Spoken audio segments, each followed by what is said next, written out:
ओम साई राम। सभी साईं भक्तों को प्यार भरा नमस्कार है। आज मैं फिर से आपके सामने बाबा जी की जीवनी में से कुछ अंश शब्दों के माध्यम से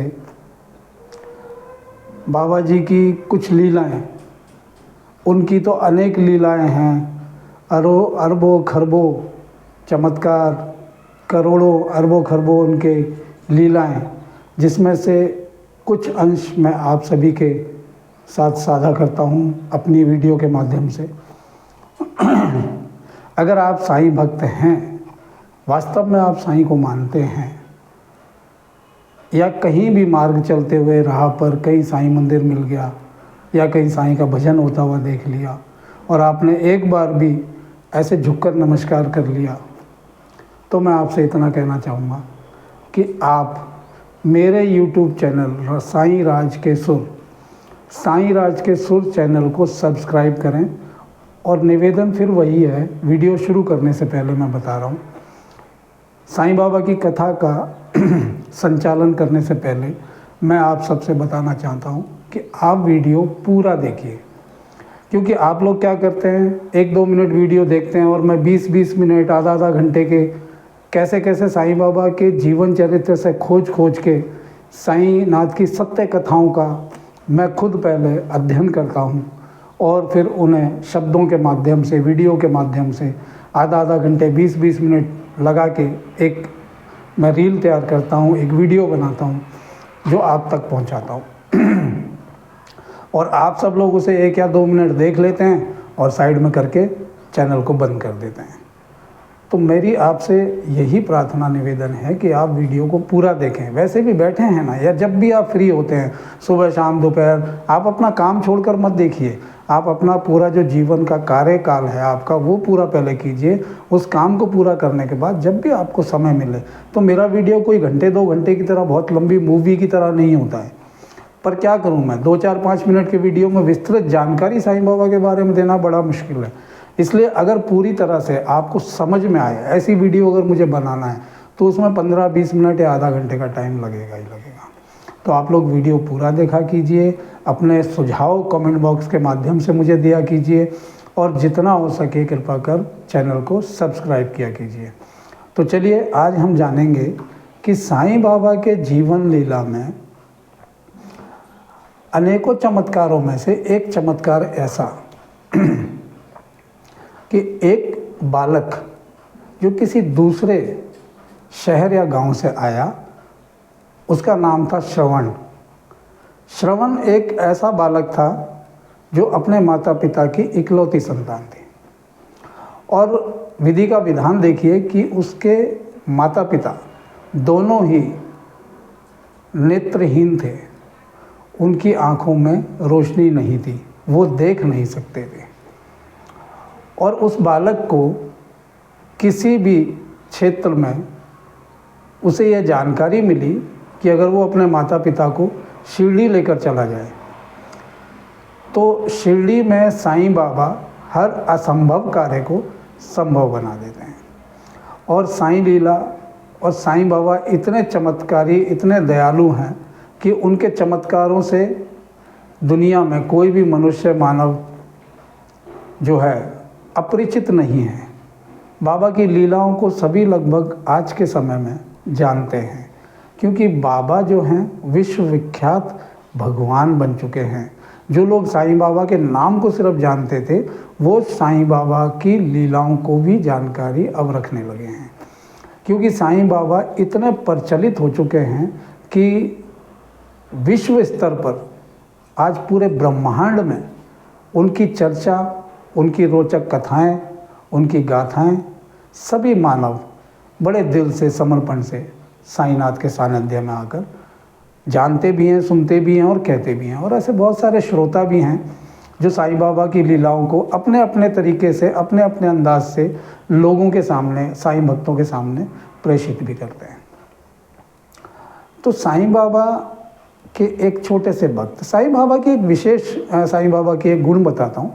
साईं बाबा शिरडी में ही बैठे रहते थे, लेकिन कोई ऐसा सदाचारी व्यक्ति जो संसार के किसी भी कोने में हो, पूरा सदाचारी हो, ऐसे मानव के ऊपर साईनाथ की विशेष दृष्टि जाती ही जाती थी। और किसी न किसी रूप में साईं बाबा उसका मार्गदर्शन करने पहुंचते थे और उसे शिरडी तक आने की प्रेरणा देते थे। और इसके साथ ही साथ उसके मन में, उसके मन मंदिर में साईनाथ के प्रति एक लगन, एक भक्ति जागृत होती ही होती थी। मैं खुद अपने बारे में भी आगे वीडियो में बताऊंगा कि कुछ 20-25 साल पहले मैं साईं बाबा का नाम तो सुना था, लेकिन साईं बाबा का प्रमुख स्थान कहाँ है, साईं बाबा की लीलाएं क्या हैं, साईं बाबा कौन हैं, कैसे हैं, बस इतना जानता था कि साईं बाबा हैं, क्योंकि कहीं ना कहीं उनकी मंदिर, उनकी मूर्तियों के दर्शन में करने ज़रूर जाता था। और आज साईं बाबा के सानिध्य में, क्योंकि इतनी जानकारी अगर आपके पास है कि साईं बाबा हैं, इतना ही आपका मान लेना कि साईं बाबा हैं, बस यही जो आपका मैसेज है, जो आपका समर्पण है, जो साईं बाबा को जानने की आपके अंदर एक भक्ति जागृत हुई है, यही आपको साईनाथ से जोड़ देता है। और इसके आगे आपको कुछ नहीं करना पड़ता। आप विश्वास करें मेरा, आप पूरा विश्वास करें, क्योंकि मैं अपने जीवन पर आधारित आपको ये घटनाक्रम से अवगत करा रहा हूँ कि साईं बाबा को सिर्फ जान लेना और साईं नाम को मान लेना और साईं साईं करते रहना, बस इतना काम आपका है। इसके आगे साईं बाबा कैसे आपके लिए मार्ग बनाएंगे, कैसे शिरडी के दरवाजे खोल देंगे, कैसे आपको शिरडी बुला लेंगे और द्वारका माई में बुला के आपका उद्धार और कल्याण अवश्य करेंगे। तो दूर दराज में बैठे एक छोटे से बालक, 12-13 साल का बच्चा था, जिसका नाम श्रवण था, अपने अंधे माता पिता को लेकर दर दर भटकता था वैद्य हकीमों के पास कि मेरे माता पिता की दृष्टि, और उसका जीवन और रात दिन सेवा जो थी वो सिर्फ माता पिता के लिए ही समर्पित थी। इसके अलावा उसे कुछ नहीं पता। अंधी माँ थी, बैठ के अंधेरी आँखों से कैसे भी खाना बना लिया करती थी चूल्हे पे बैठ के, और उसी का सेवन सब करते थे। वो श्रवण बालक अपने माता पिता को स्नान कराना, उनके वस्त्र धोना, घर का काम करना, उनकी परवरिश, उनकी सेवा करना, सभी कार्यों को वो छोटा सा बालक बहुत ही निपुणता के साथ पूरा करता था, निभाता था। किसी ने बताया कि तुम शिरडी क्यों नहीं चले जाते, वहाँ पे साईं बाबा हैं, वो तुम्हारे माता पिता की आंखों को अवश्य दृष्टि देंगे और आपके माता पिता देखने लगे। पूरी श्रद्धा और विश्वास के साथ आप शिरडी चले जाओ। ठीक है। बालक ने ठान लिया मनी मन में और शाम को आके अपने माता पिता से कहा कि मम्मी पापा, मैं आप दोनों को लेके शिरडी चलना चाहता हूँ। सुना है वहाँ एक साईं बाबा हैं, वो अपने भक्तों के कष्ट दूर करते हैं, उनकी बीमारियों को दूर करते हैं, नेत्रहीनों को नेत्र देते हैं, कोढ़ियों को काया देते हैं, निर्धन को माया देते हैं। ना जाने इस तरह की किस किस तरह की सुविधाएं और आशीर्वाद अपने भक्तों पे लुटाते हैं साईं बाबा। तो मैं चाहता हूं कि मम्मी पापा आप दोनों कल तैयार हो जाएं, कल सुबह सुबह उठ के नहा धो के हम शिरडी के लिए प्रस्थान करेंगे। अगले दिन क्या हुआ, श्रवण अपने माता पिता को लेके, फिर मैंने आपको पिछले वीडियो में ही बताया था कि ये उस काल की घटना है जिस काल में गाड़ी घोड़े ट्रेन ये सब चीज़ें नहीं हुआ करती थी। कोई भी इंसान या तो पैदल ही एक देश से दूसरे देश में जाता था, एक शहर से दूसरे शहर में, या फिर तांगे वगैरह, घोड़े वगैरह, ये सब चीज़ें हुआ करती थी, बैलगाड़ी होती थी। तो अब ये बेचारा गरीब परिवार, माता पिता दोनों देख नहीं सकते। श्रवण अभी 12-13 साल का बच्चा है, तो अपने माता पिता को एक छोटी सी पोटली में एक 2 जोड़ी कपड़े डाले और एक लाठी ली, उस लाठी में पोटली को लगाया और लाठी पकड़ के ऐसे अपने माता पिता को सहारा देता हुआ शिरडी की तरफ रवाना हो गया। कुछ दिन कुछ रात चलते हुए कई बीच में गांव पड़े, नदी नाले पड़े, सबको धीरे धीरे पार करता हुआ अपने माता पिता को लेके वो शिरडी की सरहद के बाहर तक पहुंच गया और वहाँ एक पेड़ के नीचे उन दोनों को बिठा दिया और उनसे कहा, आप दोनों यहाँ बैठिए, मैं आप दोनों के लिए पानी लेके आता हूँ, आपको प्यास लगी हुई है। इतना कहकर वो जो है पानी लेने चला गया। इतने में अचानक कुछ लोगों की, महिला और पुरुषों की आवाज़ें आती चीखने चिल्लाने की कि अरे किसका बच्चा है, ये नदी में गिर गया, ये डूब गया, ये दोनों सिर्फ सुन रहे थे, क्योंकि सुन सकते थे, देख नहीं सकते थे माता पिता श्रवण के। उन्होंने जब सुना कि कोई बालक के गिरने की आवाज़ें कान में आई तो वो दौड़े, एक दूसरे को सहारा देके गिरते पड़ते किस तरह वो नदी के किनारे तक पहुँचे और उन्होंने पूछा क्या हुआ क्या हुआ। बताया कि अरे कोई छोटा सा बच्चा था, वो नदी में गिर गया और डूब गया, बह के चला गया। अब ये दोनों बड़े परेशान, इन्होंने दोनों को साईं बाबा को स्मरण किया, रोते हुए बिलखते हुए, दोनों की ममता, एक दूसरे को देख नहीं सकते थे लेकिन एक दूसरे का पूरक थे, एक दूसरे को सहारा दे रहे थे किसी तरह, और बोले हम किसी तरह पूछते पूछते साईं बाबा के पास चले जाएंगे, हमारा श्रवण कहाँ चला गया, साईं बाबा हमारी सहायता जरूर करेंगे, हमें हमारे श्रवण से ज़रूर मिलाएंगे साईं बाबा। ऐसा कहकर वो दोनों जो बेचारे हैं रास्ते पे चल पड़े। अब जब वो जिस मार्ग पे चल रहे हैं उसी मार्ग पे उन्हें लग रहा है कि हम शिरडी की तरफ जा रहे हैं, बल्कि वो उल्टी दिशा में चल पड़े, शिरडी से भिन्न क्षेत्र की तरफ, भिन्न मार्ग की तरफ। काफ़ी आगे जाने के बाद जब वो दोनों थक गए, उन्होंने पूछा, एक कि थोड़ी आवाज़ आई, किसी के निकलने की आहट आई, तो उन्होंने पूछा अरे भाई सुनो सुनो सुनो, हम काफ़ी देर से सुबह से चल रहे हैं पर शिरडी अभी तक नहीं आया, हम शिरडी जाना चाहते हैं, हमें साईं बाबा के दर्शन करने हैं, तो हमारा मार्गदर्शन करो, हमें रास्ते का ज्ञान नहीं है, हम दोनों देख नहीं सकते, हमें नज़र नहीं आता। तो उस जो अभी वहाँ से एक गुज़र रहा था राही, उस राही ने उनको बताया कि आप गलत दिशा में जा रहे हैं, ये शिरडी को रास्ता नहीं गया है, शिरडी का रास्ता आप पीछे छोड़ा है, जो पीछे एक तिराहा लगा था उस तिराहे से एक रास्ते पर आप इधर आ गए हैं, और जो शिरडी जाने वाला मार्ग था उससे आप भटक गए हैं। अब इधर देखिए, इसको कहते हैं साईं की लीला, कि श्रवण पानी लेकर लोटे में भर के उस स्थान पर आता है जहाँ वो अपने माता पिता को बिठा कर गया था, और अपने माता पिता को ना पाकर वो दुखी होकर वहाँ रोने लगा, बिलखने लगा, और मम्मी पापा करके शोर शराबा करने लगा। इतने में कुछ लोग आसपास के इकट्ठे हो गए, उन्होंने पूछा बालक तुम क्यों रो रहे हो? उसने कहा अरे मैं अपने माता पिता को यहाँ बिठा के नदी से जल लेने के लिए गया था, उन्हें प्यास लगी थी और उनको दिखता नहीं है, दोनों नेत्रहीन है, उनको नज़र नहीं आता, और वो दोनों पता नहीं उठ के कहाँ चले गए। तो सबसे पूछा, किसी ने देखा? बोला नहीं बेटा, बैठे तो थे यहाँ लेकिन गए किधर वो मालूम नहीं, हमने देखा नहीं। अब ये उधर उसके माता पिता शिरडी ढूंढ रहे हैं और साथ में अपने पुत्र श्रवण को ढूंढ रहे हैं, और इधर श्रवण बेचारा शिरडी भूल गया, अब अपने माता पिता को ढूंढने और तलाशने में लग गया।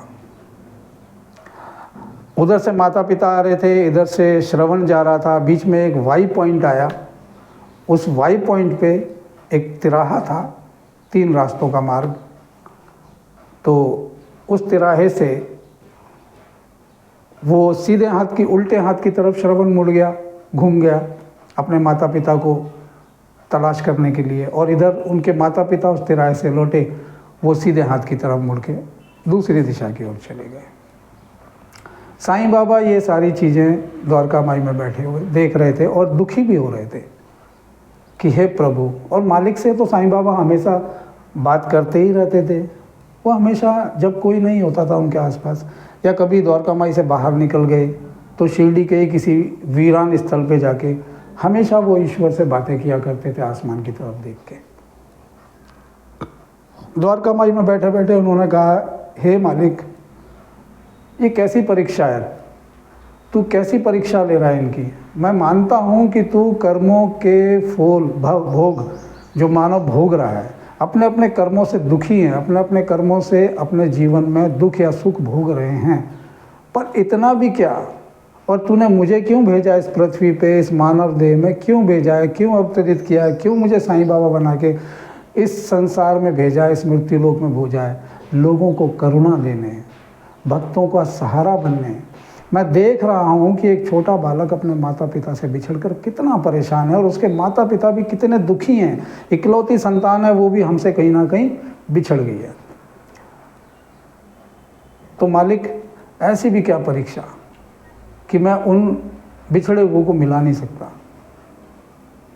दया कर बाबा, भगवान दया करो, भगवान दया करो, प्रभु इनके ऊपर दया करो, ऐसे मानवों पे, ऐसे मनुष्यों पे दया करो जो भटक गए हैं, जो अपनी मानवता की राह से परे चले गए हैं, ऐसे लोगों को राह दिखा मेरे मालिक। ऐसे वो साईं बाबा ईश्वर से बातें किया करते थे, अपना सर ऐसे ऊपर उठाकर आसमान की तरफ देख के। फिर अचानक श्रवण के दिमाग में आया कि यार मैं इस तरह मम्मी पापा को ढूंढ रहा हूँ, वो मिलेंगे कब मिलेंगे, इससे अच्छा तो मैं शिरडी चला जाऊँ, साईं बाबा तो अंतर्यामी हैं, लोग कहते हैं साईं बाबा सब जानते हैं, साईं बाबा सबका दुख दूर करते हैं, तो मेरे दुख भी साईं बाबा दूर करेंगे, तो मैं साईं बाबा के पास ही चला जाता हूँ। अचानक उसके ख्याल में आया और वो शिरडी की तरफ पूछते पूछते शिरडी गाँव में प्रवेश कर गया। जैसे ही शिरडी गाँव में प्रवेश किया तो उसने क्या देखा कि एक पेड़ के नीचे 2 गाय खड़ी हुई हैं, 2-3 कुत्ते भी खड़े हुए हैं और 1-2 बकरियां भी आसपास खड़ी हैं, और एक सफ़ेद वस्त्रों में सर पे सफ़ेद पगड़ी बांध के एक मनुष्य, एक बाबा उन गायों को चारा चरा रहा है, बकरियों को खिला रहा है, कुत्तों को भी कुछ ना कुछ खिला रहा है। उसको कुछ नहीं सूझा और वो उस समय बाबा ऊपर सर उठाए, साईं बाबा ही थे, वो ऊपर उठाए साईनाथ ईश्वर से बात कर रहे थे। अब ये बड़ा परेशान व्याकुल, ये सारे दुख दर्द भूल गया श्रवण और सोचने लगा कि यार ये कोई पागल वागल है क्या, गाय को चारा खिला रहा है, बकरी को चारा खिला रहा है और सर उठा के ऊपर ऐसे बातें कर रहा है आसमान में, जैसे किसी से ये आमने सामने फेस टू फेस बातें कर रहा है। तो वो धीरे धीरे उसके पास गया, बोले अरे भाई तुम ये शिरडी है ना? तो बोले हाँ हाँ। साईं बाबा मुस्कुरा के बोले शिरडी है? तो बोले साईं बाबा कहाँ मिलेंगे? बोले सीधे सीधे चले जाओ, ऐसे सामने किसी से पूछ लेना द्वारका माई कहाँ है, वहीं साईं बाबा मिल जाएंगे। बोले लेकिन मैं बड़ा परेशान हूँ, तुम ऊपर देख के किससे बात कर रहे हो? बोले अरे मैं मालिक से बात कर रहा हूँ, अपने पिता से बात कर रहा हूँ। अब श्रवण मुस्कुरा के मन ही मन सोचा ये सच में पागल है यार, आसमान में अपने पिता से बात कर रहा है, ये अपने मालिक से बात कर रहा है, ऐसा कैसे हो सकता है? क्या मैं आसमान की तरफ मुँह उठा के अपने पिता से बात कर सकता हूँ क्या? इस तरह श्रवण एक बालक था, उसके मन में उस बाबा के प्रति एक भाव आया कि ये पागल है। ऐसा करते करते वो जो है फिर साईं बाबा की जब तक इच्छा नहीं होगी तब तक उनका कोई भक्त शिरडी के द्वारका माई में कदम नहीं रख सकता, ये मेरा मानना है। और वो बालक श्रवण कई दिन तक वहाँ शिरडी और शिरडी के बाहर भटकता रहा, लेकिन उसे द्वारका माई नहीं मिली। ये बाबा का खेल था, बाबा सता नहीं रहे थे उसको, बाबा उसे नाराज़ नहीं कर रहे थे, बाबा तो बार बार उसके सामने जा रहे थे और खुद बता रहे थे। अगली बार क्या हुआ, फिर वो बाबा से टकरा गया श्रवण। उस समय बाबा कंधे पर झोली लटका के हाथ में सोटा और चिमटा लेके जा रहे थे। श्रवण फिर रास्ते में मिला, बोले अरे बाबा बाबा सुनो सुनो, मुझे तो द्वारका माई नहीं मिली, मुझे बताओ ना साईं बाबा कहाँ मिलेंगे और वो दिखते कैसे हैं? तो बाबा मुस्कुराए और बोले अरे बेटा मैं ही साईं बाबा हूँ।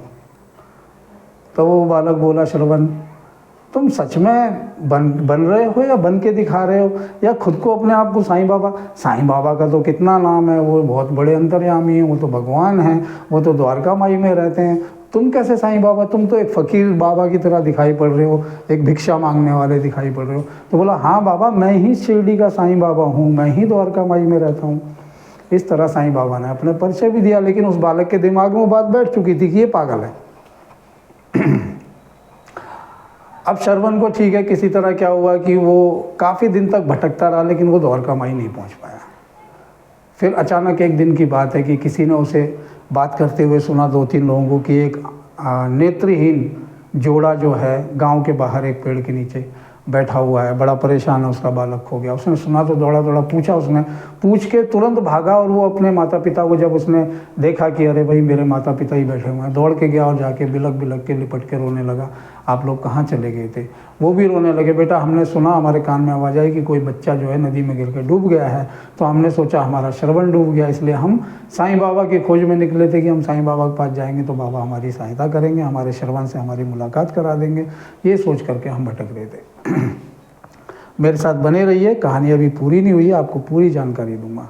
इस तरह आगे बढ़ते हुए उन्होंने, जब वो इकट्ठे हो गए तब उन्होंने प्रण किया कि आज हम किसी भी हाल में शिरडी के साईं बाबा, शिरडी के भगवान के सामने जाएंगे, और निश्चय ही हमारे माता पिता का श्रवण ने मनन किया, चिंतन किया मन ही मन में कि निश्चय ही आज साईं बाबा मेरे माता पिता को दृष्टि दे देंगे।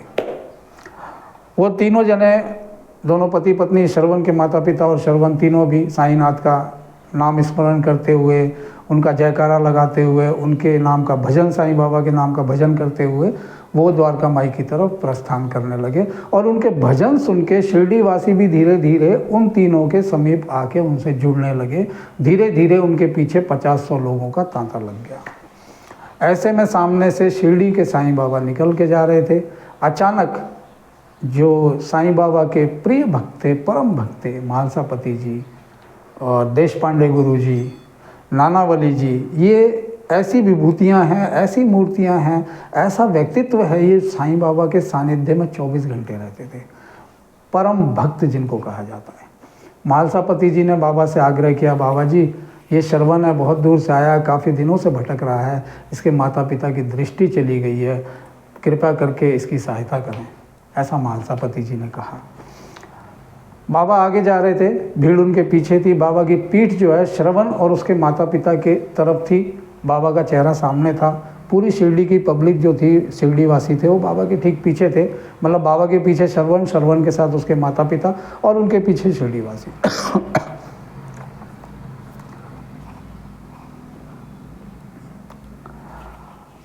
बाद में फिर देशपांडे जो गुरुजी थे, 72 जन्मों का रिश्ता था साईं बाबा का।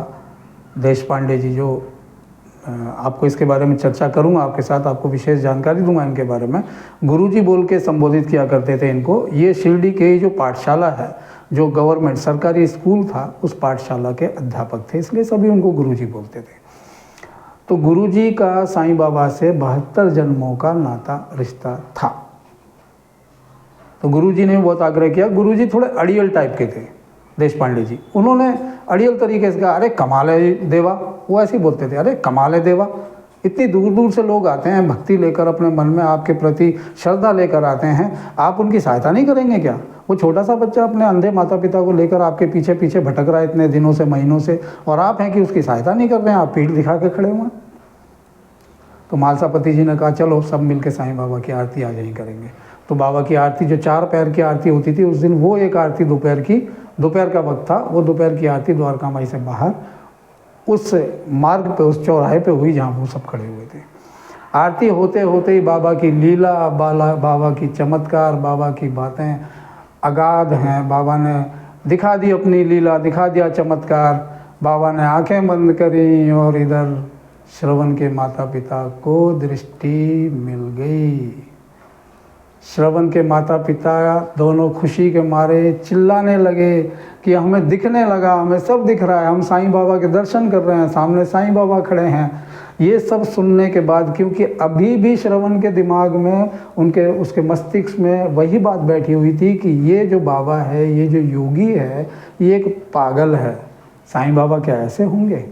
लेकिन जब साक्षात साईं बाबा पीठ करके इधर खड़े हुए थे और साईं बाबा के आशीर्वाद से जब उसके माता पिता की दृष्टि आई और उनको दिखने लगा, नज़र आ गया, तब उसने मनी मन में मान लिया कि हाँ ये ही साईं बाबा हैं। और वो अपने आप को मनी मन में कोसने लगा, दौड़ के गया साईं बाबा के चरणों में, घुटने के बल बैठ गया और उनकी टांगें पकड़ के, मत्था टेक के फूट फूट कर रोने लगा और कहने लगा, बाबा मुझे क्षमा कर दीजिए, मुझे माफ़ कर दीजिए, मैंने आपका उपहास उड़ाया, आपका मजाक बनाया बाबा जी, मुझे नहीं मालूम था कि आप ही साईं बाबा हैं। हालांकि आपने जब आपसे मेरी भेंट हुई तब आपने मुझे बताया कि मैं ही साईं बाबा हूँ, लेकिन मेरा दिल और दिमाग मानने को तैयार नहीं था। मैंने आपको साईं बाबा नहीं माना, मुझे क्षमा कर दीजिए। और आपका मैं पुनः धन्यवाद करता हूँ, आपने मेरे माता पिता को दृष्टि दी, इसके लिए आपका धन्यवाद है। तो इस तरह की लीलाएँ और इस तरह के चमत्कार साईं बाबा अपने भक्तों के जीवन में करते आए हैं, आज भी कर रहे हैं। और जब तक मृत्यु लोक है, ये पृथ्वी है, ये कलयुग है, क्योंकि बाबा कलयुगी अवतार हैं, तो कलयुग में रहने वाले सभी प्राणियों की रक्षा हेतु साईं बाबा दौड़े चले आते हैं। तो चलिए, मेरे चैनल को, मेरे यूट्यूब चैनल साईं राज को पूरा देखने के लिए आपका बहुत बहुत धन्यवाद है। सब्सक्राइब जरूर करें, बेल आइकन का बटन दबाएं और मेरे साथ बने रहें। अगले वीडियो में और इसी तरह की जानकारी लेकर आऊँगा। ओम साई राम।